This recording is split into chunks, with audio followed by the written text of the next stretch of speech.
আসসালামু আলাইকুম, সবাই কেমন আছেন? আশা করি ভালো আছেন। আমিও খুব ভালো আছি।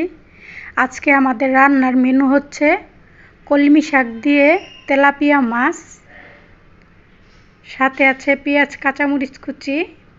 এখন রান্নায় চলে যাব। কড়াই গরম হয়ে গেছে, মাছ ভাজার জন্য তেল দিয়ে দিলাম। তেল গরম হয়ে গেছে, মাছগুলো দিয়ে দিচ্ছি। মাছগুলো আমি লবণ হলুদ মাখিয়ে রাখছিলাম, সেটা দিয়ে দিলাম। একটা সাইড উল্টাই দিব।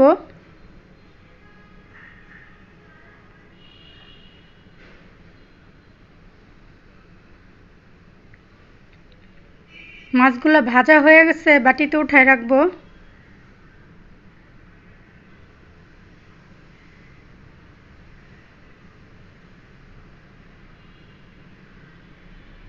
এই তেলে দিয়ে দিলাম পেঁয়াজ কাঁচামরিচ কুচি। পেঁয়াজ কাঁচামরিচ কুচিগুলো ভাজা নিব। সাথে দিয়ে দিলাম একটা শুকনা মরিচ। পেঁয়াজগুলো ভাজা হয়ে গেছে, দিয়ে দিব আদা রসুন বাটা। আধা চা চামচ আদা রসুন বাটা দিয়ে দিলাম।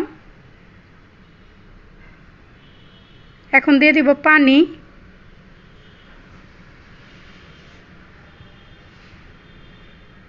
একটু নাইড়া চাড়া দিয়ে দিচ্ছি হলুদ মরিচ। আধা চা চামচ হলুদের গুঁড়া, আধা চা চামচ মরিচের গুঁড়া।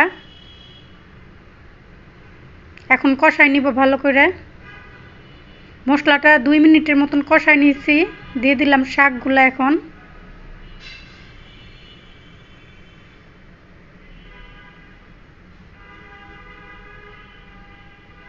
শাকগুলো ভালো করে নাইড়া চেড়া মশলার সাথে মিশাই দিব।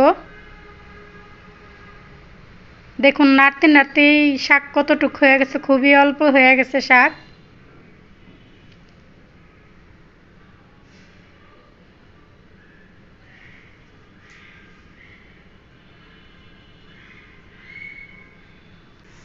শাকগুলো মিশানো হয়ে গেছে। এখন দিয়ে দিব লবণ। পরিমাণ মতন লবণ দিয়ে দিলাম।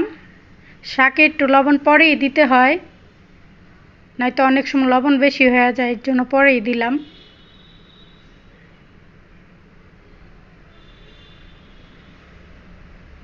শাকগুলা 1-1.5 মিনিটের মতন কষাইয়া দিয়ে দিলাম পরিমাণ মতন পানি। আরও কিছুটা পানি দিয়ে দিব আমি। এখন ঢাকনা দিয়ে 2-3 মিনিট রান্না করে নিব।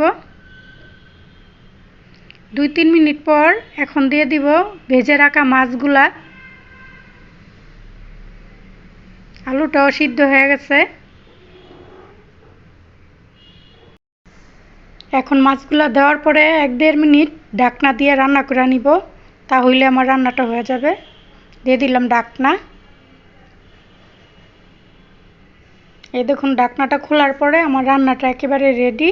এখন চুলাটা বন্ধ করে দিব।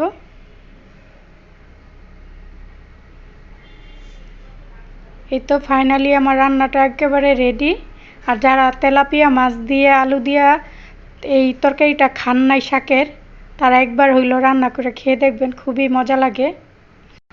আর আমার রান্নাটা যদি ভালো লেগে থাকে তাহলে আমার চ্যানেলটা সাবস্ক্রাইব করে দিয়ে একটা লাইক একটা শেয়ার দিয়ে দিবেন।